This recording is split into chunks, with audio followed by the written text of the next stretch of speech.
All right, shalom, brother. So when we left off, we had hit up Zechariah chapter 14 and verse 12, which described the physical dynamic of what happens to human flesh or to the human body when it's hit with a nuclear bomb.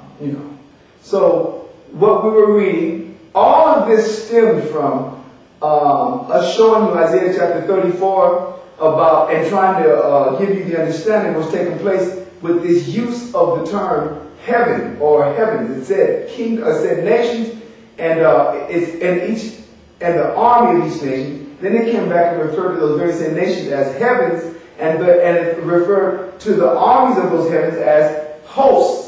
So that you can see people all these years been thinking about you're gonna see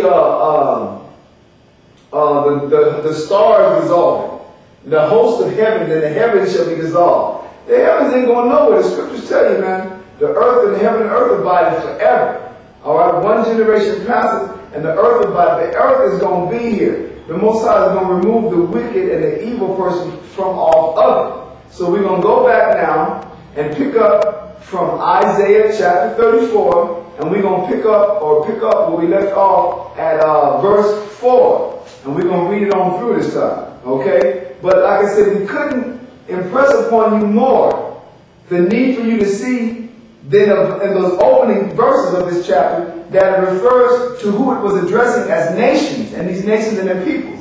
And it referred to the nations and said the nations and their armies. Then it came back addressing the same people, the same entity, but referring to them as heavens and their hosts, meaning their armies, their multitudes. Like the brother read the definition in the dictionary. It's going to be multitude of people, of things, and then he came back flat out and said army. Alright? So he's going to pick it up from the top of verse 4. Go ahead, read loud like I'm talking. Isaiah chapter 34, verse 4. And all the hosts of heaven shall be dissolved, and the heavens shall be rolled together as a scroll. So when it says all the hosts, the armies, literally, are going to be dissolved by the heat of the bombs and the attack that the Most High Christ do when they come. And it says, and the heavens, meaning these nations. In other words, in the skies of all these kingdoms, you're going to see mushroom clouds. That's all it's saying. Because the heavens do mean skies in that sense, but it's like the mushroom bombs, when the bombs are dropped, in the skies of all these kingdoms, you're going, in the atmosphere of all these kingdoms, you're going to see, that are involved, you're going to see multiple mushroom bombs. That's what that's what Isaiah the prophet saw. Go ahead. And all their hosts and all their armies, all these nations' armies shall fall down. That's common sense with the bombs. Go ahead. As the leaf falleth off from the vine. Just like a leaf falls from a vine. Go ahead. And as a fallen fig from the fig tree. Go ahead. Verse 5. For my sword shall be bathed in heaven. Now he's coming back and he's referring to that action that he just described as his sword. Because it tells you. Why does it say his sword? Because when you read Exodus chapter 15 and verse 3, it says, the Lord is a man of war. When you read Deuteronomy chapter 32, verses 39 on down, it tells you he carries a glittering sword. He says, if I wet my glittering sword and my hand take hold on judgment, that's all, and he continued to tell you how vicious it'll be.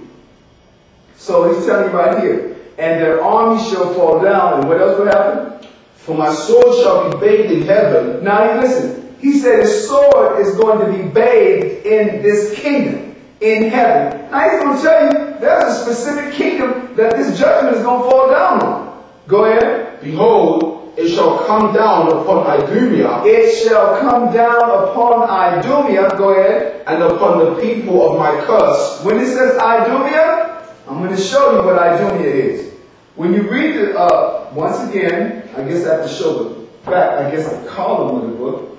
The Zondervan, if you can get it, go ahead and get it. If not, I'm calling it out anyway. It's the Zondervan Pictorial Bible Dictionary. It's a really good book put together, archaeologically speaking, anthropologically speaking, geographically speaking, concerning biblical facts. Okay? You can pick this up at any type of biblical surplus store. I say surplus, but I mean, biblical supplies.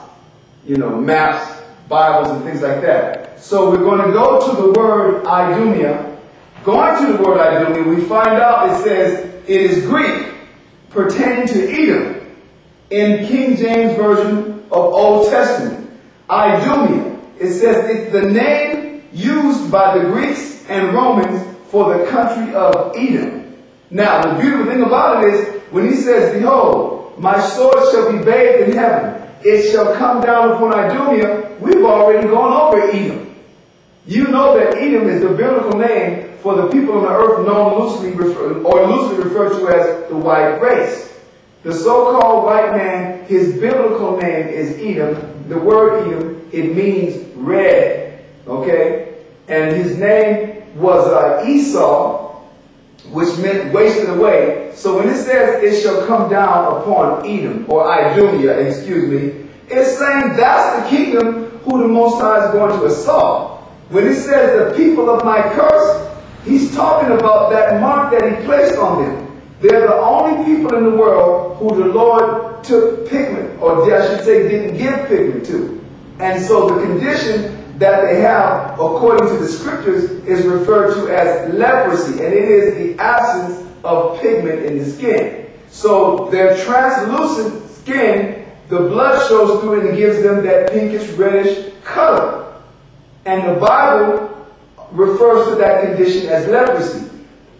Loosely, we call it white. But they're not white as in this piece of paper. Okay? It's neither, by the same token, are we black as in this little booklet. Those are, how can I put it, loosely used characterizations of our colors of skin. So when it says the people of his curse, matter of fact, one of these days, that's going to be another topic. Specifically leprosy. So that you can see that the leprosy of the Bible is the condition today that we call being, quote, what, like I said, people call being, yeah, well, Esau today calls it vitiligo. But that's all white people. What is he talking about? When a black or person of color get it, he calls it vitiligo. But it only is, the person is just turned into one of them. Not by the seed, but by visually. They began, they lose their color. So that's what the Most High is talking about. Okay? Read that again. Verse 5. For my sword shall be bathed in heaven. Behold, it shall come down upon Idumea and upon the people of my curse to judgment. Go ahead. The sword of the Lord is filled with blood. It is made fat with fatness, and with the blood of lambs and goats, with the fat of the kidneys of rams. No, but let me say this. You understand what he's saying, brother? These were all the animals that were used in the Old Testament during the time of the Levitical priesthood of the sacrifices. So the Lord is saying, and I'm going to show you something. When you read on down, he's showing you in this. Remember, we're still dealing with heaven. This is all going to take place on earth. So what's taking place, what's being described is a dynamic of slaughter that's going to be, in the Most High's considered, a sacrifice for the redemption of his people. I'm going to show you that. It's in this we're going to keep on reading now. So he's referring to these people as if they were bulls and goats and bullocks. In other words, the things that he received at one point from us, from our forefathers, as a sacrifice.